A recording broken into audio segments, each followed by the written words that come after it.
নমস্কার, জ্যোতিষশাস্ত্রী সনাতন বলছি।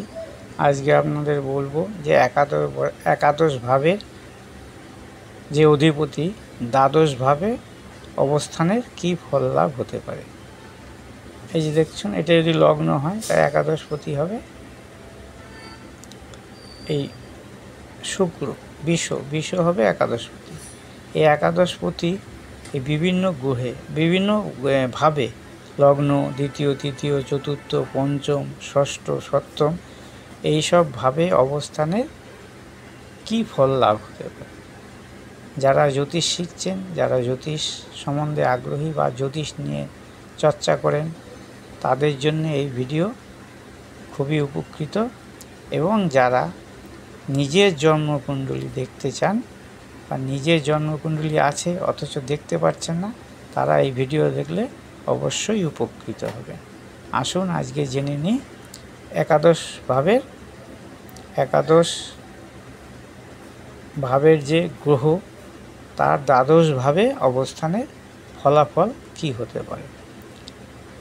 কর্কট লগ্ন, তার একাদশপতি হচ্ছে বিষের অধিপতিকে না শুক্র। তাহলে বিষের অধিপতি শুক্র, এই শুক্র যদি লগ্নে থাকে, মানে একাদশপতি শুক্র, তাহলে যদি শুক্র যদি এই লগ্নে থাকে, এই দেখুন এখানে শুক্র লিখছি, শুক্র যদি লগ্নে থাকে, যেহেতু এখানে লগ্ন লেখা আছে, শুক্র যদি লগ্নে থাকে তাহলে কি হবে, জাতকের শরীর স্বাস্থ্য ভালো থাকবে, জাতক দীর্ঘজীবী হয় যদি রাশি চর লগ্ন হয়, জাতক উদারচেতা, সমাজ সেবায় আগ্রহী হয়, বন্ধু বান্ধব নিয়ে চলতে ভালোবাসে, মামলা মোকদ্দমায় জয়লাভ করে, বিদেশের সঙ্গে ব্যবসা বাণিজ্য বা ঝুঁকিপূর্ণ লেনদেন যদি করে তাহলে জাতক সাফল্য পায়। জীবনের সব ব্যাপারে জাতকের মনে একটা তৃপ্ত থাকে বা তৃপ্তি হয়, যে কোনো কাজ করে জাতক তৃপ্ততা লাভ করে। এই একাদশপতি যদি দ্বিতীয় অবস্থান করে, এই দ্বিতীয় কর্কটে সিংহে, ধরুন এইখানে শুক্র অবস্থান করল, তাহলে কি ফল লাভ হবে। জাতক আশা অনুরূপ অর্থ উপার্জনে সফল হয়, ঝুঁকিপূর্ণ লেনদেনে লাভবান হয়, যে কোনো প্রচেষ্টায় লাভবান হয়, বিপরীত লিঙ্গের প্রতি আকর্ষণ থাকে, যদি এর সঙ্গে রাহু শুক্রের সঙ্গে যদি রাহু যুক্ত হয় তাহলে কি হয় না, অবৈধ সম্পর্কে কিন্তু যুক্ত থাকে। বিবাহিত মহিলা বা পুরুষ যেই হোক তারা অবৈধ সম্পর্কে যুক্ত হবে। আবার বন্ধু, এইটা যদি রাহু এই শুক্রের সঙ্গে এখানে রাহু যুক্ত হয়, এই যে দ্বিতীয় এখানে যদি রাহু যুক্ত হয়, যদি শুধু শুক্র থাকে তাহলে এই ঘটনা ঘটবে না। বন্ধুদের সাহায্য পায়, উচ্চাশা পূর্ণ হয়, আর্থিক অবস্থা খুব ভালো হয় একাদশপতি দ্বিতীয় অবস্থান করলে। একাদশপতি যদি তৃতীয় অবস্থান করে, শুক্র হচ্ছে একাদশপতি বিষের অধিপতি, একাদশপতি তৃতীয় অবস্থান করলে জাতক ভ্রমণ প্রিয় হয়, লেখক হতে পারে, পরিবর্তন পছন্দ করে, লেখালেখির দ্বারা লাভবান হয়, এজেন্সির ব্যবসা, ভ্রমণ সংক্রান্ত ব্যবসায় জাতক লাভবান হয়, জাতক সাহসী হয়, জাতক গতিশীল হয়, ভাগ্য তাকে সব কিছুতে সাহায্য করে যদি একাদশপতি তৃতীয় থাকে। একাদশপতি শুক্র, এই যে একাদশপতি শুক্র যদি চতুর্থ থাকে তাহলে কি হবে, ধরুন এখানে শুক্র অবস্থান করলো, তাহলে কি হবে, শিক্ষা যে লাভ, তাতে কিন্তু সফল হয় জাতক, স্থাবর সম্পত্তির মালিক হয়, নিজের বাড়ি হয় যদি মঙ্গলযুক্ত থাকে, এবং শুক্র যদি শুক্র ঘরে চতুর্থ থাকে তাহলে গাড়ির মালিক হয়, এবং বিলাসবহুল যাকে বলে আভিজাত্যপূর্ণ গৃহ লাভ হয়। কিন্তু এই শুক্র যদি চতুর্থে থাকে বা একাদশপতি চতুর্থে, সেটা যদি শুক্র হয়, এটা মঙ্গল হতে পারে, মঙ্গল যদি হয় তাহলে কিন্তু বাড়িঘর হবে, শুক্র থাকলে এর সঙ্গে কী হবে, সৌন্দর্যপূর্ণ বাড়িঘর তৈরি হবে বা আভিজাত্যপূর্ণ বাড়িঘর লাভ হবে বা গাড়ি। কৃষিকার্যের মাধ্যমে লাভবান হয়, মায়ের সম্পর্কে সুসম্পর্ক থাকে এবং মায়ের সাহায্য পায়। এই একাদশপতি যদি পঞ্চমে থাকে, শুক্র ধরুন এখানে রইল, তাহলে কি হবে, জাতকের সন্তান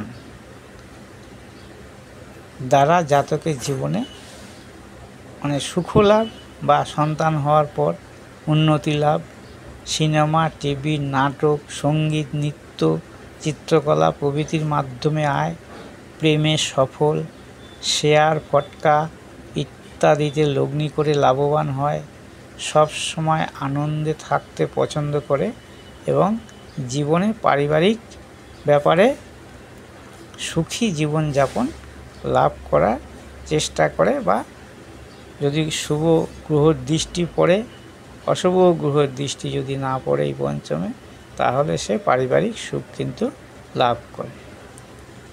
এই একাদশপতি যদি ষষ্ঠে অবস্থান করে, এখানে শুক্র, এই একাদশপতি ষষ্ঠে যদি অবস্থান করে, তাহলে কি হবে, কি জাতক জীবনে ভালো সাফল্য লাভ করে, তার উচ্চাশা সহজে পূর্ণ হয়, মামলা, মোকদ্দমা বা নির্বাচনে প্রতিদ্বন্দ্বিতা জয়লাভ করে। নির্বাচনে যদি দাঁড়ায় মানে ভোটে, তাহলে সেই প্রতিদ্বন্দ্বিতায় সে জয়লাভ করে জাতকের অনুগত মানে চাকর বাকর পায়। তার যদি কোনো গৃহ কাজে যে লোক থাকে তারা তার জাতকের অনুগত হয় এবং চাকরিতে পদোন্নতি হয়, এই যদি শুক্র একাদশপতি হয়ে এই ষষ্ঠে অবস্থান করে। এবার যদি সপ্তমে অবস্থান করে, তাহলে কি হবে, একাদশপতি সপ্তমে অবস্থান করলে ব্যবসা সাফল্য লাভ, জনগণের সঙ্গে সম্পর্ক জাতকের ভালো হয় এবং তাদের সাহায্য পায়। যদি এই শুক্র সপ্তমে থাকে, জাতকের স্ত্রী ভাগ্য ভালো হয় এবং বিবাহিত জীবনে সুখে হয়। স্ত্রী মানে বিবাহের পর জাতকের কিন্তু জীবনে উন্নতি ঘটে, এই একাদশপতি যদি সপ্তমে থাকে। একাদশপতি যদি অষ্টমে থাকে, তাহলে কি হয়, জাতক সবসময় দুশ্চিন্তায় ভোগে, জীবনে মনোবাসনা বা অতৃপ্তিতে ভরা থাকে জীবন, বন্ধু বান্ধবের সঙ্গে গোলমাল হয়, মৃতের সম্পত্তি বা পৈতৃক সম্পত্তি লাভের যোগ থাকে। মৃতের সম্পত্তি বা পৈতৃক লাভের সম্পত্তির যোগ থাকে। বেশিরভাগ ক্ষেত্রেই জাতক আশাহত হয় জীবনে, যে কোনো ক্ষেত্রে। এই একাদশপতি যদি নবমে অবস্থান করে, এই নবম লেখা রয়েছে এখানে, যদি শুক্র অবস্থান করে, তাহলে কি ফল লাভ হতে পারে, জাতক উচ্চশিক্ষায় সাফল্য লাভ করে, গবেষণামূলক কাজের মাধ্যমে নতুন কিছু আবিষ্কারের মাধ্যমে জাতক লাভবান হয়, পিতার সঙ্গে সুসম্পর্ক থাকে, উচ্চপদস্থ ব্যক্তি অথবা নেতার স্নেহ লাভ করে, ভ্রমণ অথবা বিদেশি ব্যক্তির দ্বারা লাভবান হয় এবং ধর্মে জাতকের মতি থাকে যদি একাদশপতি নবমে অবস্থান করে।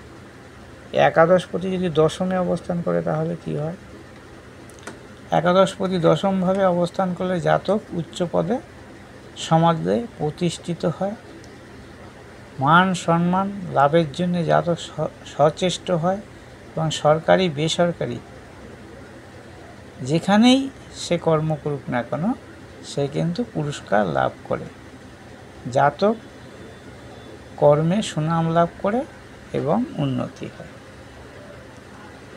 একাদশপতি যদি একাদশেই অবস্থান করে, তাহলে কি হবে, একাদশপতি একাদশে অবস্থানের ফল, একাদশপতি একাদশে অবস্থান হলে জাতক খুবই ভাগ্যবান হয়, তার মনস্কামনা সহজেই পূর্ণ হয়, সকলের সঙ্গে সম্পর্ক ভালো থাকে, সবার কাছ থেকে সম্মান ও ভালোবাসা পায়। এই একাদশপতি একাদশে অবস্থান করে। তো একাদশপতি যদি দ্বাদশে অবস্থান করে, এখানে যদি শুক্র অবস্থান করে, তাহলে কি হবে? জাতকের আশাভঙ্গ হয়, জীবনের সকল ব্যাপারে অতৃপ্ত থেকে যায়, বন্ধু বান্ধবদের সঙ্গে বিবাদ ঝামেলা, আর্থিক ব্যয় ও ক্ষতি হয়, জাতকের একাকিত্ব জীবন লাভ হয়, প্রার্থনা ধ্যান ইত্যাদির মধ্যে থাকতে জাতক ভালোবাসে এবং এই প্রার্থনা বা ধ্যানের মাধ্যমেই জাতকের জীবনে পরলোক জীবনে কিন্তু উন্নতি হয়। আমার এই ভিডিওটা যদি ভালো লাগে অবশ্যই লাইক করবেন, শেয়ার করবেন, কমেন্ট করবেন এবং আমাকে সাবস্ক্রাইব করবেন। এখানে আমি একাদশপতির দ্বাদশভাবে যে অবস্থান সেই ফলটা বর্ণনা করলাম। এটা হচ্ছে প্রাথমিক ভাব বিচার। এই বিচারের সঙ্গে যদি কোনো শুভ গ্রহ বা অশুভ গ্রহ যুক্ত হয় বা দৃষ্টি দেয় বা প্রেক্ষায় আবদ্ধ হয় বা ভাব বিনিময় হয়, তাহলে কিন্তু এর ফলের পরিবর্তন হতে পারে। আমার মোবাইল নম্বর এখানে দেখতে পাচ্ছেন 9333828747। এই নম্বরে আপনারা আমার সঙ্গে যোগাযোগ করতে পারবেন। এই নম্বরেই আপনারা যদি যোগাযোগ করেন বা কোনো সমস্যা বা যে কোনো বিষয়ে এই নম্বরে যোগাযোগ করলে অবশ্যই আমার সাহায্য পাবেন এবং আমি যে কোনো সমস্যার সমাধান করে থাকি স্বল্প মূল্যে বা স্বল্প প্রতিকারে। বৈবাহিক, পারিবারিক, অর্থনৈতিক, সামাজিক, সাংসারিক, উচ্চশিক্ষা, বিদেশ যাত্রা, সরকারি চাকরি, বাস্তুদোষ, শিক্ষা উন্নতি এবং বাচ্চারা কেন শিক্ষা লাভ করতে পারছে না, অর্থনৈতিক অবস্থান কেন পরিবর্তন হচ্ছে না, সব বিষয়ে এই নম্বরে যোগাযোগ করবেন। আশা করি আপনারা খুব উপকৃত হবেন। এই ভিডিওটা দেখে অবশ্যই একটা লাইক, কমেন্ট, শেয়ার এবং চ্যানেলটা একবার দয়া করে সাবস্ক্রাইব করবেন। নমস্কার।